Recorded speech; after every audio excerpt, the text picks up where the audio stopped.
Welcome to the NVUSD Future in Focus podcast. Today we are hosting the Lunchroom Lowdown. I keep hearing that we need to be future ready. What does that actually mean? We want you as students to leave NVUSD ready for jobs that might not even exist yet in the world. What advice do you have for families? Our advice would be ask your child what the most interesting part of their day is. What if a child has specific needs? Like if they are still learning English or need extra help in the classroom, is there support? Welcome to our very special episode of the Future in Focus podcast. Usually the grown-ups run the show, but today we are taking over the microphones. I'm Quetzali, a 5th grader from Phillips Elementary. I'm Jimena, also a 5th grade student at Phillips Elementary School. And I'm Ellison, a 5th grade teacher from Phillips Magnet Elementary School. Today we are hosting the Lunchroom Lowdown. We went around our school and asked students and families what they really wanted to know about our district and schools. Joining us today are the regular hosts, but today they are in the hot seat. Welcome Superintendent Dr. Rosanna Mucetti and Executive Director of Research, Data, and Assessment, Dr. Peter Abboud. Thank you so much, Miss Ellison. It is a thrill to be on the other side of the mic, I think. I'm a little nervous, but I think I'll be okay. You all look like pros already. In fact, they are. I want our listeners to know that they are pros. Quetzali and Jimena are actually already members of another podcast. These students, along with a handful of other Phillips students, participate in a regular podcast for Phillips Elementary School, and 5th grade teacher Ellison supports this effort.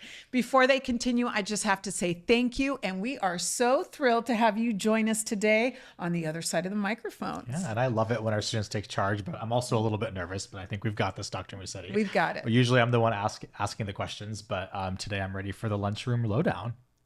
Let's start with the big stuff. I keep hearing that we need to be future ready. Dr. Mucetti, from a 5th grader like me, what does that actually mean?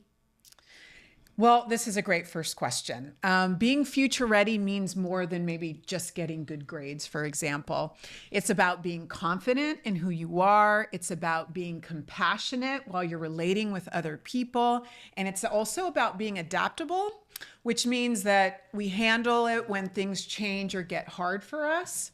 So we want you as students to leave NVUSD ready for jobs that might not even exist yet in the world.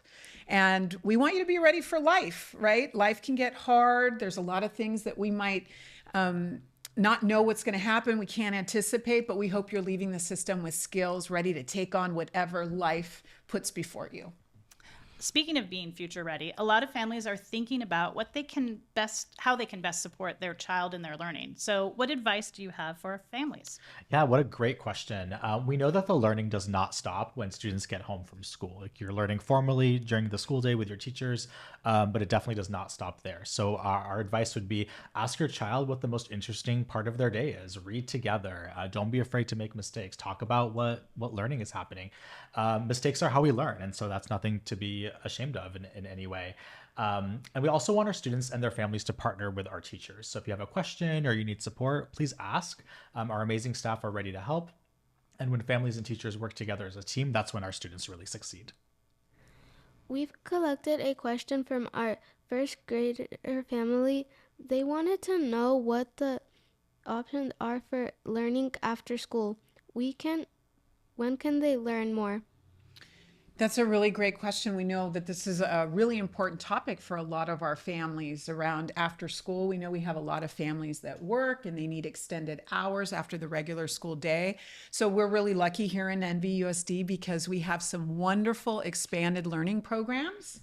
From our Cool School program, which is, I believe, the program that you've got at Phillips, right? Yep.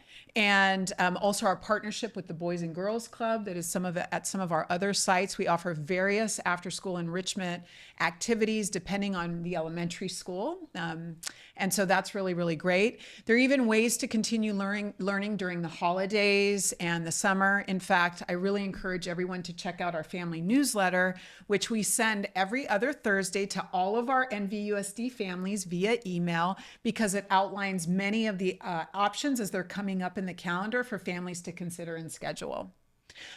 Families can also always find details regarding all of our after-school programs on our district website, NVUSD.org, or they can always check in with their school's front office and ask again what specifically are the programs at their respective school. Dr. Abboud, what if a child has specific need? Like if they are still learning English or need extra help in the classroom, is there support? Yes, absolutely. And I think what a lot of people might not know is really a quarter of our students are considered English learners or multilingual learners. And so it's very common that we would have students that we need some additional support there. And we have a lot of students who have individualized education plans and also need some specific services and support. So we're really designed to support every single student. And we believe that every student in this district belongs here and has a path to success. So we have teachers who are specialized in teaching English language learners, and we have dedicated teams for students who have IEPs or 504 plans, which are specific plans designed to help students achieve some very, very specific goals. And so for those that need that extra level of support, we have those systems built in. So we want all of our students to succeed. And so our goal is to meet you exactly where you are and give you the specific tools that you need. No one walks their educational journey alone here. The best place to get connected to these resources is by contacting your teacher or principal to inquire about what makes the most sense for your students. So we encourage families to reach out and ask those questions to make sure that they're getting all the supports that they need to be successful. My classmates were wondering, how do you decide what school gets what things? Quetzali, I love that your classmates were curious about this. That's really where our system portrait, we have a system portrait in NVUSD and a 2024-2029. It's a 5-year strategic plan. And it's really important for school districts to have a plan so that they can decide how they're going to allocate resources in the system, school by school, department by department. So just like we also have a graduate portrait for our students, we have a plan for the entire district. We handle these plans in these 5-year sort of chunks of time. And we analyze data to really identify which projects or initiatives we should move forward with, always based on data and always based on need. The data then informs us about which buildings, for example, require repairs or where student resources or learning tools might be needed to improve learning for students at a respective school.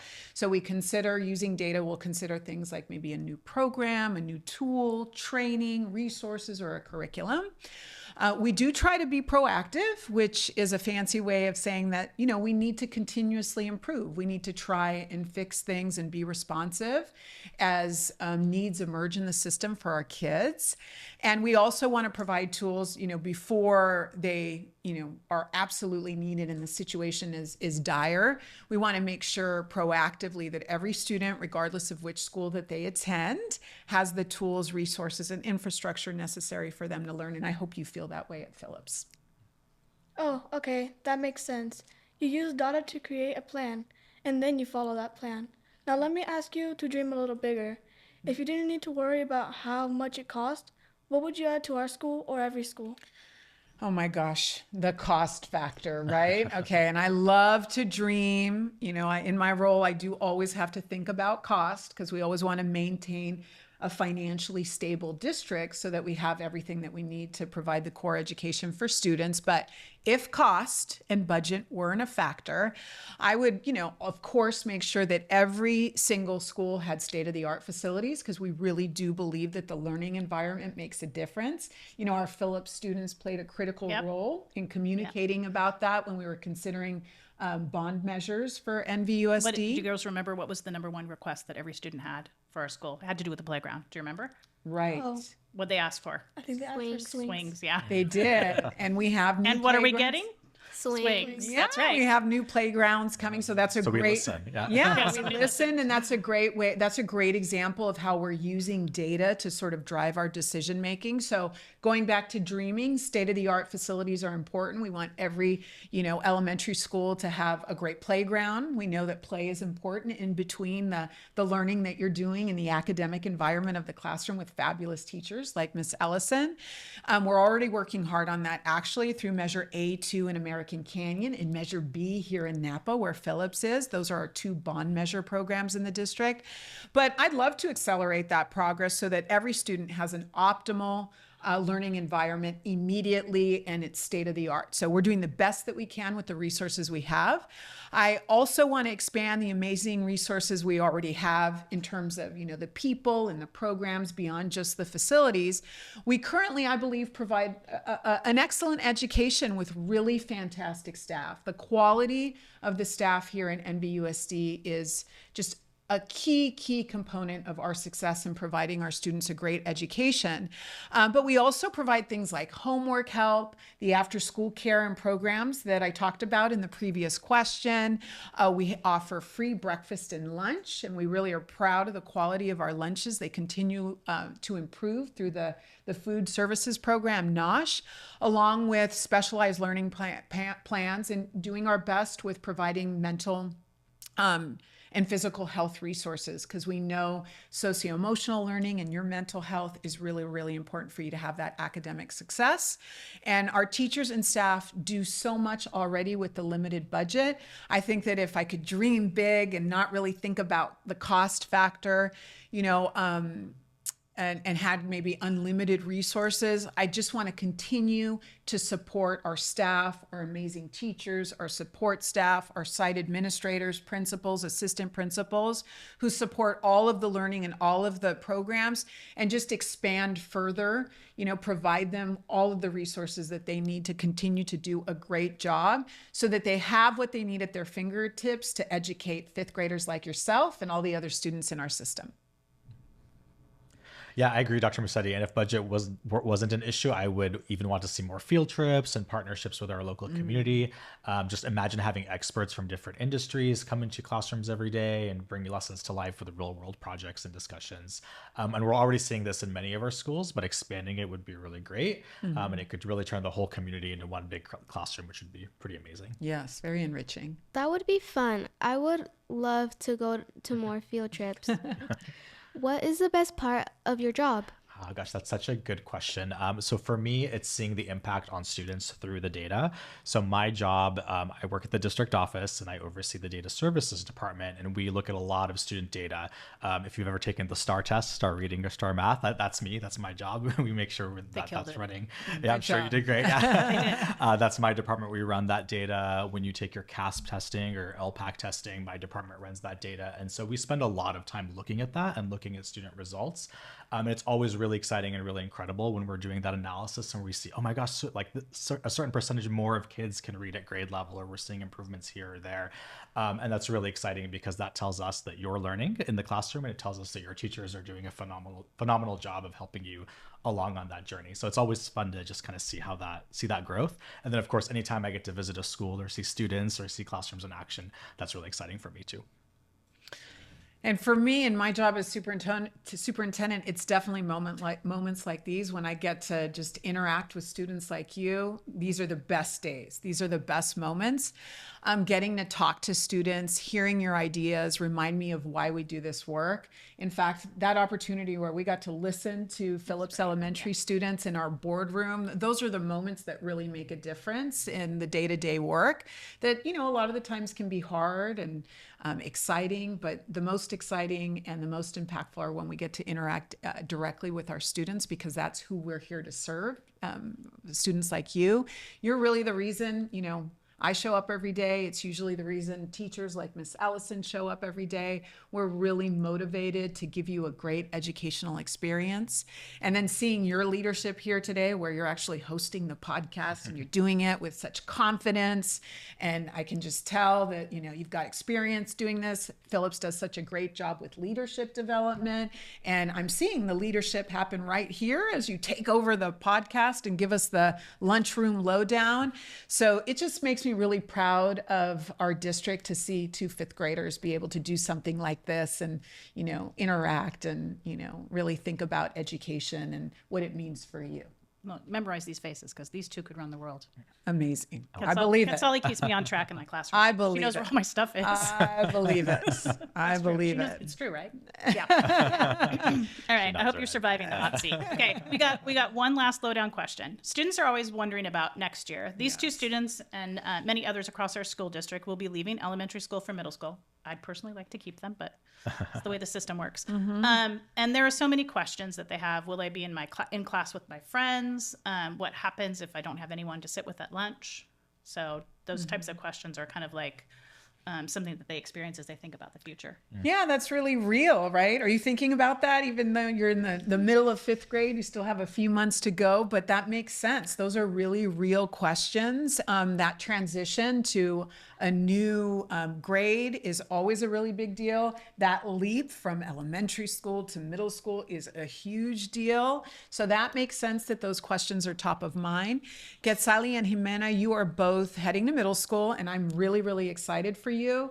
And what I'm really excited about too is I'm confident in the resources that we have to support students in the transition.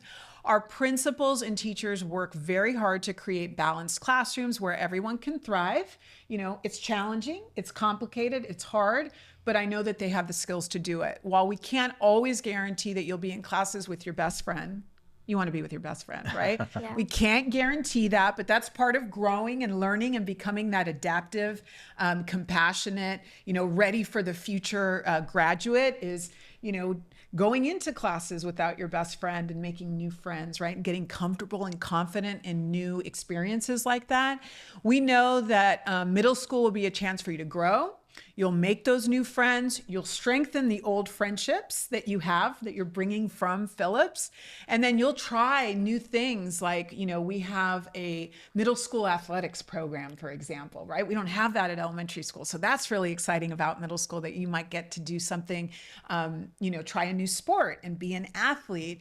And then we also have electives, right? So you might be able to take an art class that you didn't formally get to take with a formal art teacher in an art classroom. So that's really exciting. So I really encourage you to kind of think about these new exciting opportunities that middle school are going to bring before you. And then did you know that in middle school, you can join clubs? There's all kinds of clubs that you can join. So you'll also get to try an array of these athletic opportunities through the athletic programs, clubs. You'll get to cultivate new friendships through those clubs. It can feel a little overwhelming, maybe a little daunting, but all these new opportunities, that there are opportunities for you to change and grow and develop, academically and then socially, and just develop your overall sense of self. That's why we really encourage your family to visit the school that you're going to attend, because we do offer tours as part of our kind of enrollment process. So you can always think about touring the school. It's also really great as you transition from elementary to middle. You've been in your elementary environment for a lot of years, right? Maybe since TK or kindergarten. So when we transition to the bigger secondary school environments, you want to get to know the office staff, right? Just like I'm sure you know at your elementary school. Tour the campus, get familiar with the environment, get yourself acquainted, and always reach out to the school if you have any questions. We have great secondary staff that always love to welcome our students from NVUSD elementary schools, and even if they transfer from schools outside the district, there are many people here to support you in the transition, and we all want the same thing. We want the two of you and all of your colleague students, your peers, we want you to succeed. We want you to have educational success, because that'll be a great foundation for you to be future ready. I am excited for middle school and maybe also a little nervous. Thank you, Dr. Mucetti and Dr. Abboud? Abboud for answering our questions. I think they did a pretty good job as guests. I also think we did a nice job as hosts. I agree. Well, thank you, Phillips Podcaster Pros. You're more seasoned and experienced than Dr. Abboud and I are. So Thank you so much, Miss Ellison, for preparing them to be these Podcaster Pros. You've shown us exactly what future ready means and what it looks like in action. You both are examples of that in real time here live on this podcast. That's it for Lunchroom Lowdown. That to all the families listening, check out the NVUSD website for more information. The website is nvusd.org. Oh, until next time, keep being Future ready.